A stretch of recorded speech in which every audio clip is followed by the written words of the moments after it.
Assalamualaikum ninth class. How are you? Hopefully you are fine. Okay, our next topic is about torque. And the definition of the torque is turning effect of the force. Means जब आप किसी body पे force लगाते हो और उस force लगाने से उस बॉडी में टर्निंग इफेक्ट क्रिएट होते हैं, मतलब रोटेशन प्रोड्यूस होते हैं, उसको हम टॉर्क कहते हैं. अब इसकी फर्दर डिटेल से पहले मैं आपको थोड़ी सी बेसिक्स चीज़ें पे लेके चलता हूँ. Like rigid body. अब रिजिड बॉडी किस चीज़ को कहते हैं? रिजिड बॉडी क्या है? If the distance between all pairs of the particles, all pair of the particles of a body do not change by applying a force, then that body is called rigid body. मतलब आप किसी body पे force लगा रहे हैं और उस force लगाने से उस बॉडी के पार्टिकल्स है ना उसमें कोई डिस्टेंस चेंज ना हो, तब हम उसको रिजिड बॉडी कहते हैं. याद रखना, रिजिड बॉडी और सॉलिड बॉडी में डिफरेंस होता है. रिजिड बॉडी और सॉलिड बॉडी में डिफरेंस होता है हमारे पास.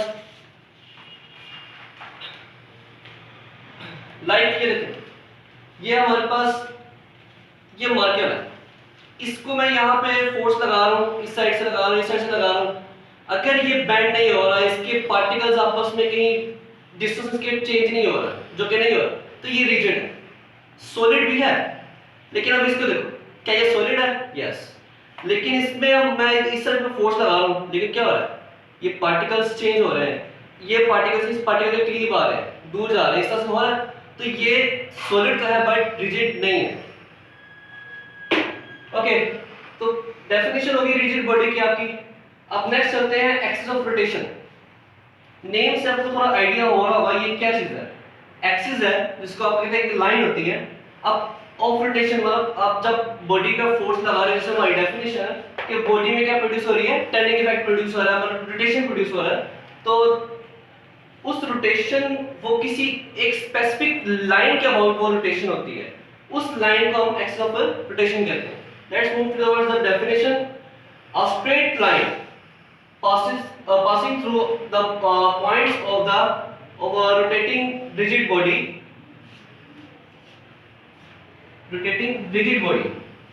while the other parts of the body move in circle about the axis. इसमें आपके पास कंडीशन वही, बॉडी क्या होनी चाहिए? रिजिड. तो रिजिड बॉडी में जो हम रोटेशन प्रोड्यूस होती है, तो उसके जितने भी पॉइंट्स है ना, वो सारे के सारे किसी एक एक्सिस के अबाउट सर्कल में रोटेट हो रहे होते हैं. तो वो आपका है axis of rotation. Next, line of action of force.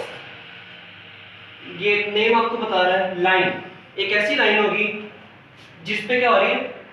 एक फोर्स एक्ट कर रही है. ठीक है. The definition, the line along which a force acts. Force क्या करती है? एक्ट करती है. ये वो एक लाइन है जिसके अबाउट, जिसकी डायरेक्शन में एक फोर्स एक्ट कर रही होती है. Got it. अब इसकी जरा डायग्राम ये देख लो. ये एक ब्रांच से बनाई है जिसमें आपको ये आपने एक नट को टाइट करना है. ये जैसे कि आप देखो, आप क्या करते हो? नट को इस तरह से पकड़ते हो, एक साइड से पकड़ते हो ब्रांच को, और इधर एक नट को आपने टाइट करना होता है या लूजन करना होता है, कुछ भी. आप एक एंड से पकड़ लो, सिर्फ फोर्स लगाते हो, ऐसे ही होता है. अब जिस साइड से आप फोर्स लगा रहे हो ना, तो आप फोर्स इस तरह से लगा रहे हो, अपर लगा रहे हो, तो ये आपको मैंने एक डॉटेड लाइन में ये शो किया हुआ है ब्लू लाइन में. ये है वो line of action of force, जिस डायरेक्शन में आप फोर्स लगा रहे हो, ये वो चीज होगी. नेक्स्ट, अब जब फोर्स लग रही है, रोटेट होगा, रोटेट हो रहा, वो आपका नट रोटेट हो रहा होता है, आपको पता ही है. तो वो जैसे कि for example like this one. अब मैं इसको यहां से अब पॉइंट में फोर्स लगाता हूं, ये इस पॉइंट से इस तरह से रोटेट हो रहा है. तो ये जो से ये लाइन बन रही है ना, पॉइंट, ये पॉइंट जो बन रहा है, इस तरह एक लाइन बनती है यहां पे, लाइक दिस वन. ये एक लाइन बनती है. इस लाइन को क्या कहते हैं? एक्सिस ऑफ रोटेशन, जो कि आपको मैंने यहां पे डिफाइन कर दिया था. लाइन ऑफ एक्शन और फोर्स को भी डिफाइन कर दिया. अब जरा नेक्स्ट चलते हैं, मोमेंट आर्म. अब मोमेंट आर्म क्या चीज है? मोमेंट आर्म एक्चुअली एक डिस्टेंस है. क्या है? Distance. That perpendicular distance between the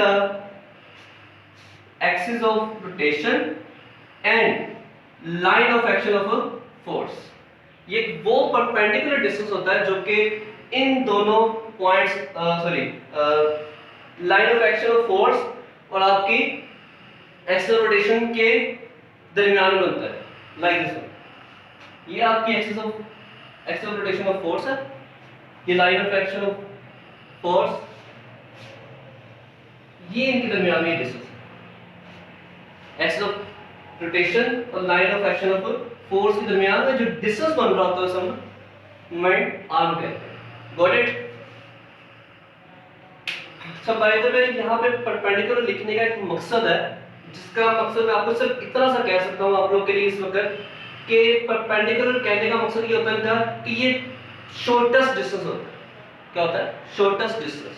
okay okay, next अब जरा चलते हैं टॉर्क की फॉर्मूले के ऊपर. This is your formula of torque. ये फॉर्मूला टॉर्क का symbol and this formula is equal to force multiplied by momentum. This is your force, this is your moment arm. This one. ये आपका moment arm है. तो इस फॉर्मूले से हमें पता चल रहा है कि टॉर्क की डिपेंडेंस किन दो चीजों के ऊपर है. डिपेंडेंस एक फोर्स के ऊपर है और एक length. This length is moment arm. Got it? अच्छा, इसकी मैं आपको प्रैक्टिकल लाइफ में और एग्जांपल्स भी देता हूँ. Like this one. आप टर्निंग इफेक्ट, आपने ये आप डोर को ओपन करते हो, ओपन ये सब यहाँ से आप लॉक को मूव करते हो तो आपको फोर्स लगानी पड़ती है. फोर्स करने की ये टर्निंग इफेक्ट होता है. ठीक है. अब जैसे अपने ये डोर को मैंने क्लोज करना है, मैं इस साइड से बोल के इस तरह फोर्स लगा रहा हूँ बाइंग का, तो ये रोटेट हो रहा है. अब मैं यहाँ इस पॉइंट पे फोर्स लगा रहा था, डिस्टेंस यहाँ भी इस वक्त इतना बन रहा है क्योंकि यहाँ पर टर्निंग इसका line of action of axis of rotation ये है इसका. ये एक्सिस ऑफ रोटेशन है इसका. This one. देखो इसके अबाउट ये रोटेट हो रहा है. ये आपका एक्सिस ऑफ रोटेशन हो गया.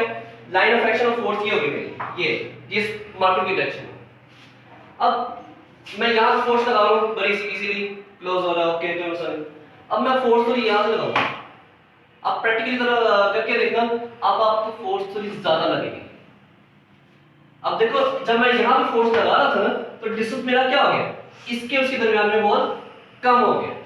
तो ये बात हो रही है कि अगर आपको किसी चीज को ओपन क्लोज करना है तो आपकी फोर्स और मोमेंट आर्म पे वो चीजें डिपेंड करती हैं. Okay, hopefully got it. Thank you.